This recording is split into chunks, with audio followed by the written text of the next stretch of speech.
25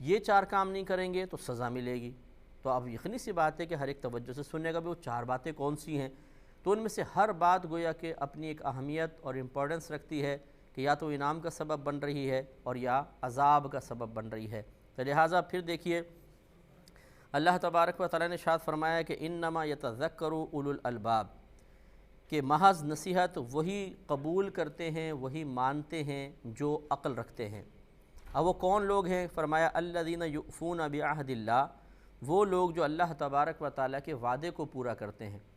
جب ہم مسلمان ہو جاتے ہیں، ہم نے کلمہ پڑھ لیا یا ہم مسلمان گھرانے میں پیدا ہوئے، اللہ کو اپنا رب تسلیم کر لیا، تو سمجھ لیجیے اب اس کی اطاعت کا بھی خود بخود ہم نے وعدہ کر لیا ہے۔ جو وہ عقائد قرآن میں بیان کر رہا ہے یا اپنے حبیب کریم صلی اللہ علیہ وسلم کے ذریعے ہمیں عطا فرما رہا ہے، اللہ اپنی ذات و صفات کے بارے میں، انبیاء کے بارے میں، نبوت، رسالت، جن، فرشتے، جنت، دوزخ، آخرت، تقدیر کے مسائل، ان سب پر پھر ہمارا ایمان لانا ضروری ہے۔ اور اسی طرح جو چیزیں اللہ تعالیٰ نے ہم پہ فرض قرار دی ہیں، ان کی فرضیت کا قائل ہونا، یہ بھی گویا کہ اللہ تبارک و تعالیٰ سے ہم نے عہد کیا ہے کہ ہم ان کو مانیں گے، تو وہ تمام لوازمات کا خیال رکھنا ضروری ہے۔ اور فرمایا کہ وَلَا يَنْقُضُونَ الْمِيثَاقَ، اور وہ میثاق یعنی پختہ وعدہ کر کے اس کو توڑتے نہیں ہیں، اس سے پھر پھرتے نہیں ہیں۔ اور اب اس کا ذکر فرمایا کہ وَالَّذِينَ يَصِلُونَ مَا أَمَرَ اللَّهُ بِهِ أَن يُوصَلَ، اور وہ لوگ جو اس چیز کو جوڑتے ہیں کہ جس کا اللہ تعالیٰ نے حکم دیا کہ اس کو جوڑا جائے، یعنی جس کے جوڑنے کا اللہ تعالیٰ نے حکم دیا وہ اس کو جوڑتے ہیں۔ یہ رشتے کے بارے میں علماء نے فرمایا، مفسرین نے، کہ وہ رشتے قائم رکھتے ہیں، دنیاوی وجوہات کی بنا پر ایسا نہیں کرتے کہ چھوٹی چھوٹی باتوں پر اور سگے خون کے رشتوں سے منہ پھیر لیا جائے، جیسے کہ ہمارے ہاں جہالت عام ہے کہ چھوٹی چھوٹی باتوں کے اوپر ایسے ہمارے خون سفید ہو گئے ہیں کہ ہم چھوٹے چھوٹے چند ٹکوں کے لیے، تھوڑی سی بات نہ ماننے کی بنا پر، تھوڑی سی ہماری عزت افزائی کسی نے نہیں کی، ہمارا جو ہم توقع کر رہے تھے ویسی ہمیں عزت نہ دے پایا، ہم رشتے توڑ دیتے ہیں۔ اور یہ نہیں سوچتے کہ یہ اس کا ہمارے لیے مثال کے طور پہ اگر ہم آئے تھے، اس نے دال رکھ دی، ہم اس پہ ناراض ہو گئے، جی ہمیں گوشت کیوں نہیں رکھا، مرغی کیوں نہیں کھلائی۔ اس کا گوشت رکھنا کوئی واجب نہیں تھا، لیکن ہمارا رشتہ قائم رکھنا واجب ضرور تھا۔ اب وہ گناہ گار نہیں ہو رہا، گناہ گار ہم ہو رہے ہیں، لیکن بسا اوقات انسان سمجھتا ہے کہ میں حق بجانب ہوں،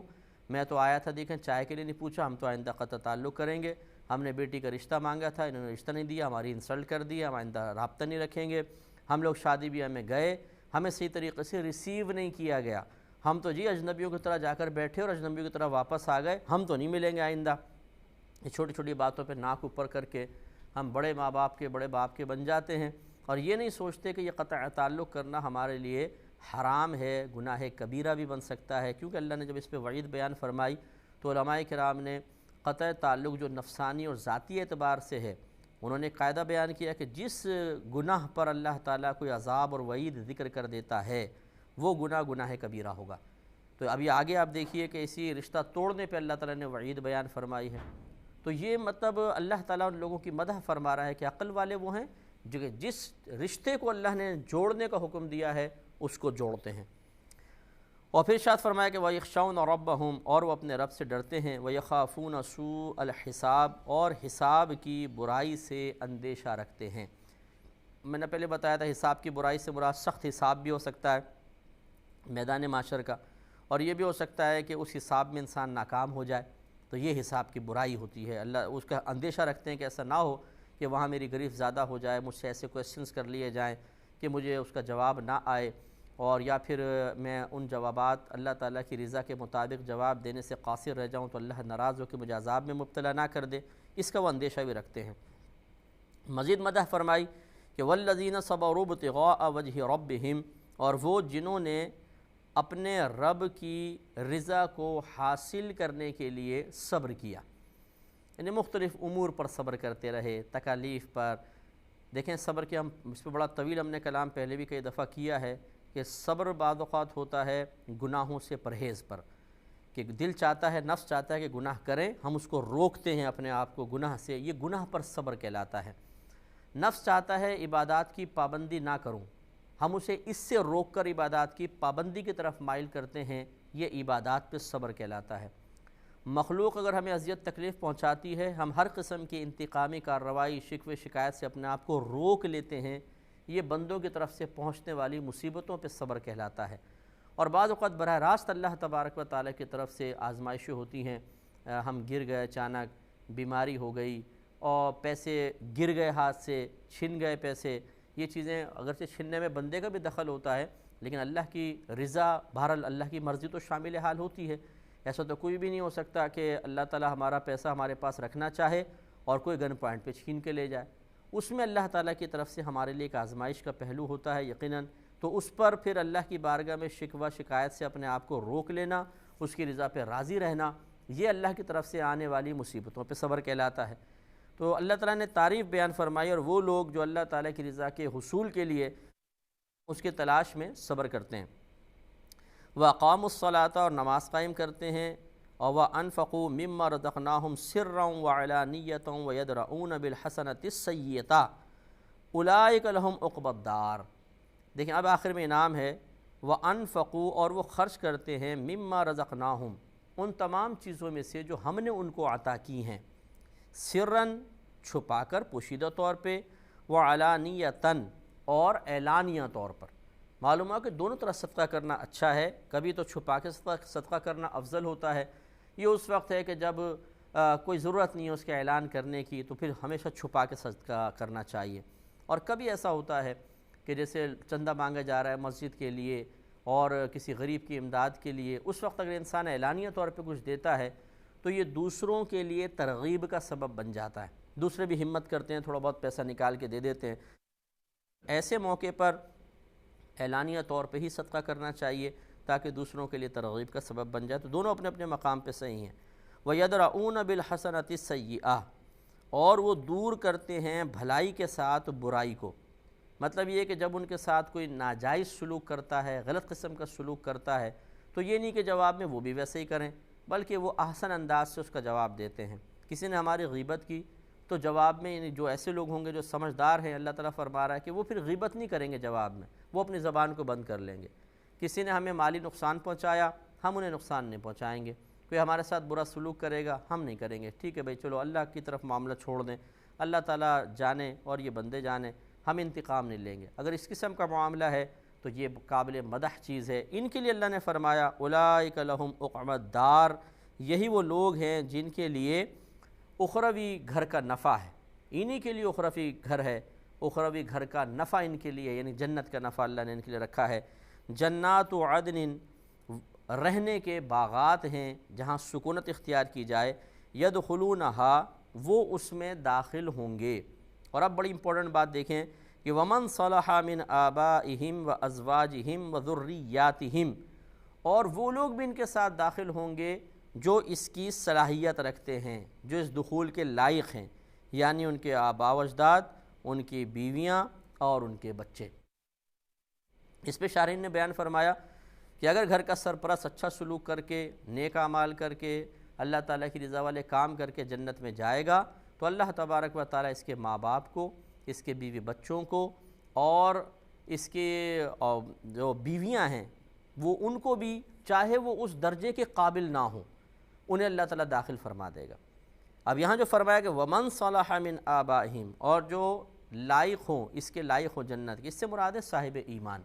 یعنی کم از کم صاحب ایمان ضرور ہوں۔ اگر عمل کے لحاظ سے کم بھی ہوں گے تو اللہ تبارک و تعالیٰ اس بندے کی برکت سے اس کے گھر والوں کو بھی اس کے ساتھ کر دے گا، اور بیوی بچے ماں باپ یہ اس کے درجات میں اس کے ساتھ ہوں گے۔ اس لیے معلوم یہ ہوا کہ انسان جب نیک عمل کرتا ہے اسے یہ ذہن میں رکھنا چاہیے، اور اگر وہ یہ نیت کر لے تو کوئی تعجب خیز بات بھی نہیں ہے اور کوئی ناجائز امر نہیں ہے کہ یہ عمل میں صرف اپنے لیے نہیں کر رہا ہوں بلکہ اپنے ماں باپ کے لیے بھی کر رہا ہوں، اپنے بیوی بچوں کے لیے بھی کر رہا ہوں۔ اور میں ضمناً ایک بات عرض کرتا ہوں، بڑی قابل توجہ بات ہے، ذرا غور سے دیکھیے۔ بعض لوگ کہتے ہیں کہ جی انسان صرف اپنے عمل کا بدلہ پائے گا،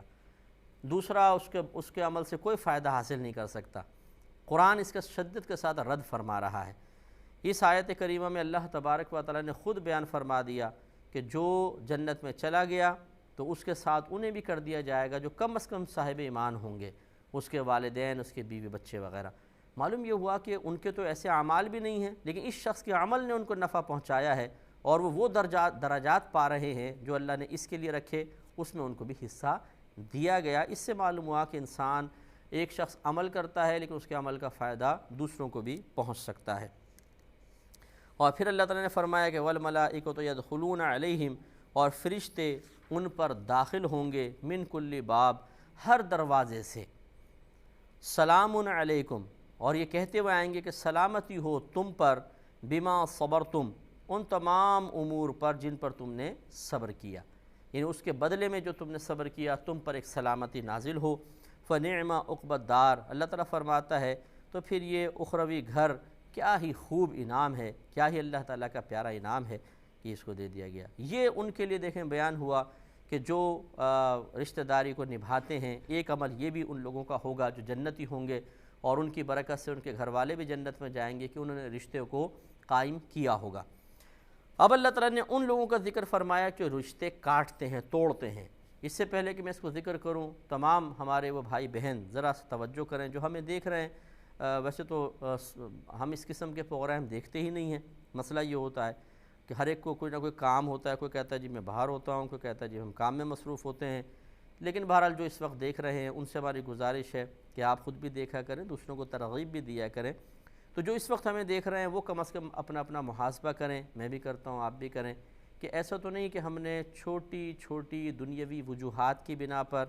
اپنی نفسانی خواہشات کے تابع ہو کر شیطان کی اطاعت کرتے ہوئے رشتہ توڑ دیا ہو، ماں سے ملنا چھوڑ دیا، والد صاحب سے، بیوی بچوں سے، بھائی بہنوں سے، چچا پھوپھی تایا خالہ، اور وجہ کیا ہے جی؟ بالکل چھوٹی اور معمولی سی، اسے ختم کرنے کی ضرورت ہے۔ ورنہ اگر ہم نے اس طرح رشتہ داری ختم کی کہ چھوٹی چھوٹی بات پہ اعلان کر دیتے ہیں تم ہمارے لیے مر گئے ہم تمہارے لیے مر گئے، آئندہ نہیں ملیں گے جی، ارے بھائی کوئی مذاق ہے رشتہ داری ختم کرنا؟ دیکھیے اللہ تعالیٰ اس کے بارے میں کیا فرما رہا ہے کہ یعنی ایک چیز یہ بھی ہے، اللہ تعالیٰ فرماتا ہے کہ وَالَّذِينَ يَنْقُضُونَ عَهْدَ اللَّهِ مِن بَعْدِ مِيثَاقِهِ، اور وہ لوگ جو اللہ تبارک و تعالیٰ کے عہد کو اس کے پختہ ہو جانے کے بعد توڑ دیتے ہیں، اس طرح کے اسلام سے باہر نکل جاتے ہیں، یا ایسا کہ جن چیزوں کے اوپر عمل کا اللہ سے وعدہ کیا ہے اس پہ عمل نہیں کرتے ہیں اور بد عہدی کر لیتے ہیں۔ وَيَقْطَعُونَ مَا أَمَرَ اللَّهُ بِهِ أَن يُوصَلَ، یہ بات آئی، اور کاٹتے ہیں اس چیز کو جس کو اللہ تبارک و تعالیٰ نے جوڑنے کا حکم دیا، یا جس کا اللہ نے حکم دیا کہ اس کو توڑا نہ جائے، اسے قطع نہ کیا جائے، اس کو وہ کاٹ دیتے ہیں۔ اس سے مراد ہے رشتہ داریاں، کیونکہ وصل جو ہے یہ ملنے کو کہتے ہیں، اسی سے صلہ رحمی بھی ہے۔ تو گویا کہ شارحین اور مفسرین نے جو بیان فرمایا کہ اس میں اللہ تعالیٰ نے ان لوگوں کی مذمت بیان فرمائی ہے کہ جو رشتہ داریوں کو توڑتے ہیں، وہ یہ ہے۔ وَيُفْسِدُونَ فِي الْأَرْضِ، اور وہ زمین میں فساد پھیلاتے ہیں، اس طرح کے لڑائی جھگڑا تخریب کاریاں کرتے ہیں یا لوگوں کو آپس میں لڑواتے ہیں۔ اولئک لہم اللعنۃ، اور یہی وہ لوگ ہیں کہ ان کے لیے اللہ تبارک و تعالیٰ کی طرف سے رحمت سے دوری کا اعلان ہے، یعنی ان پر لعنت ہے، لعنت کا مطلب اللہ کی رحمت سے دور ہو جانا۔